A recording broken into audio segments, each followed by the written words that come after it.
Hello friends, this is Naina Anand here. Today we are going to learn strategies to improve memory. What do I mean by that? Memory to learn big chapters and big answers. You will hear students say, "Oh, it's such a big answer." But let's see some strategies to help our children. Strategy number one. When you have a very big chapter, break it into small parts. For example, this is a chapter of 10th NIOS, and you can see that there is a boy, he sees a snake, but that snake was crawling very slowly. So you can show the children of slowness.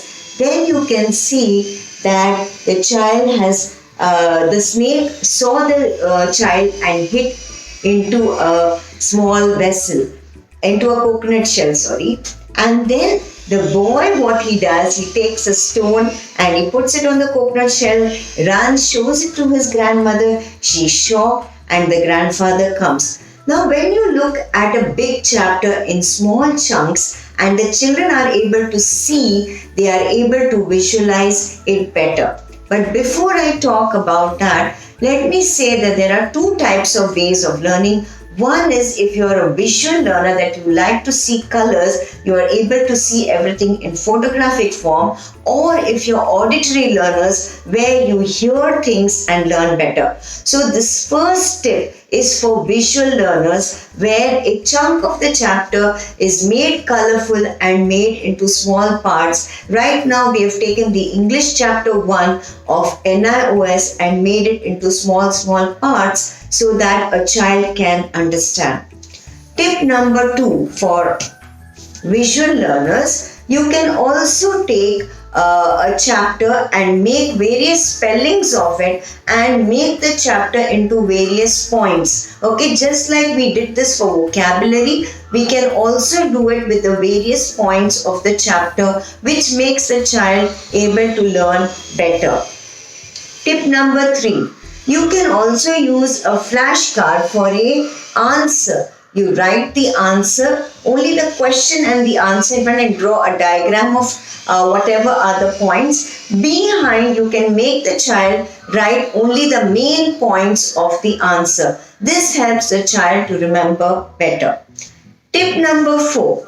We have learned already that it is easy to use mnemonics or acronyms for helping children learn. You can see here discrimination of girls. I have purposely drawn a girl here and I have written here CHEAP as the acronym. Why CHEAP? Because it represents child marriage, they are hindered from school, early pregnancy, a lack of nutrition and poor health. So you can see that it's easy for a child to remember because this chapter is in their home science chapter on discrimination of girls. But when they see an acronym, they are able to remember the various words that go with it. For example, child marriage, you can even show them an action to go with it. Hindered from school, you can show an action. Early pregnancy, you can show them an action. Lack of nutrition, you can show an action. And poor health, you can actually do an acting and show. So again, this is a huge answer made into small points. So at least they are able to remember their points. Also, you can do another thing for a chapter. You can make mind maps, and as you make mind maps, for example, this is mass communication. You can see here qualities of a good reporter and you can see its various qualities. These are the various ways for visual learners. I am a visual learner and I can actually take a photograph of a book and I can easily remember. But some children are auditory learners. So what we did for them, at our center, we started taping their voices and putting it on their mobiles. In the night, the child would listen to it the whole night and it would go into their mind and they would know that they have learned it very well. Also, if they are a mix of both visual and auditory, what we use is the YouTube videos. Nowadays for NIOS lessons, there are many YouTube videos which help the children. They are able to understand small chunks and learn better. Also, you can make them play some games. For example, if you take a tray or you take any object with a lot of objects on it, cover the object after showing them for 1 minute, and then ask them to remember how many items did they learn.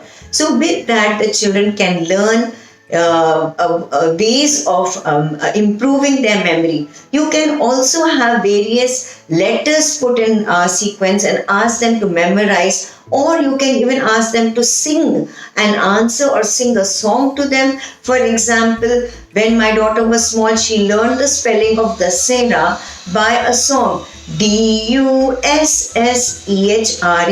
So even now she could remember it. Also, there were some techniques which I used for social studies for my own daughter. When there was a big answer of, Ashoka and his ministers and all the works, and what I did was I took a thermocol box and I actually made the king, the ministers, the works that they did, and it became very easy. This is how we can learn to improve our memory by using techniques. One last tip that you can do with your child is, in the day, if the child has learned their single answers, like one line answers, and at the end of the day at night, if they can close their eyes and they can say those answers, that would help them. Then if the big answer is made into one line answers, they can be combined and the child can be made to learn a big answer. These are some ways that you can learn lessons and chapters, and it becomes easier for the child, whether they are in school or in college, or if they are not able to remember large portions, breaking them down, making it according to whether they are visual learners or auditory learners will definitely help them. Thank you so much.